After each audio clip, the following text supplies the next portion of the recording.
because what Dr. Ranganathan is saying has touched upon several aspects of this problem. Rahul, first things first. I have said this n number of times on your show, and I continue to reinforce that the only thing worse than a liar is a liar who is also a hypocrite. And look at the rabid and rank hypocrisy of state governments. First, they started whining, fretting, and fuming. Oh my God, why is the entire procurement policy controlled in the central government's hands? Can't it decentralize? Can't it liberalize the vaccine procurement process? So what did the Modi government do?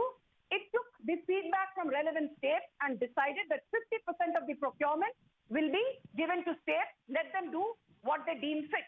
Now they turn around and they say, we can't do this because Pfizer, Moderna have refused to negotiate with us. I want to ask one thing to Manish Sisodia, who's the nodal officer of COVID in Delhi. Manish Sisodia ji, you have said in a written statement that 85 countries are using Pfizer, 46 countries are using Moderna, some 75 odd countries are using Sputnik. Please put out a list of the names of the countries that are using these free vaccines, because what we are given to understand is that be it Australia, Switzerland, Japan, what have you, the vaccination process is very slow and India is actually far ahead of the curve. Point number two, this whole narrative about why Pfizer was not given an approval in November 2020. Please educate yourself, Mr. Sisodia. Pfizer needed an SEC approval from the United States of America before India could even think of importing Pfizer or Moderna vaccines. Point number two. Point number three. Pfizer refused to do a bridge study in India, whereas it was ready to do so in other countries. So should we have saved the life of our citizenry for the sake of expediency?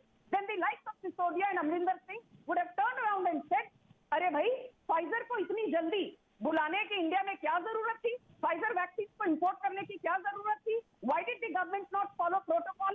So damned if you do, damned if you don't, is the rabid politics of the opposition. I want to just end by saying one thing now. Okay. If everybody is having a problem with Pfizer, Moderna, what have you, how is it that the Uttar Pradesh government a few days back had a very fruitful discussion with Kishore Gupta, the Pfizer representative in India?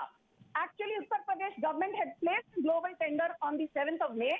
Pfizer representative said that you need to redo the tendering bit so as to ensure that we can proceed and move forward seamlessly. You know what Yogi Adityanath did? He recalibrated the entire documentation, including giving relaxation with respect to storage temperature so that we could move ahead. I want to ask if Uttar Pradesh can do it, Yogi Adityanath can do it without whining and complaining all the time.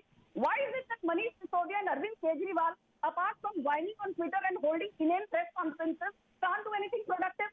Arvind Kejriwal came out with a press conference on 28th April. Okay, Sanju Verma. To you. He said you made 3 or 4 points. No, One second, ho gaya. You can't take up the whole show. You've now spoken 6 minutes. What did Arvind Kejriwal say on 28th April? He said, हमने 23 अप्रैल को Bharat biotech और serum institute के साथ 1.5 crore vaccine की मांग रखी है, purchase order दिया है. Later we came to know it was only a letter of intent, not a purchase order. Kejriwal does not know the difference between letter of intent and purchase order, and these are the people who have the audacity to blame the Modi government and cast. Okay, so one minute. I don't know.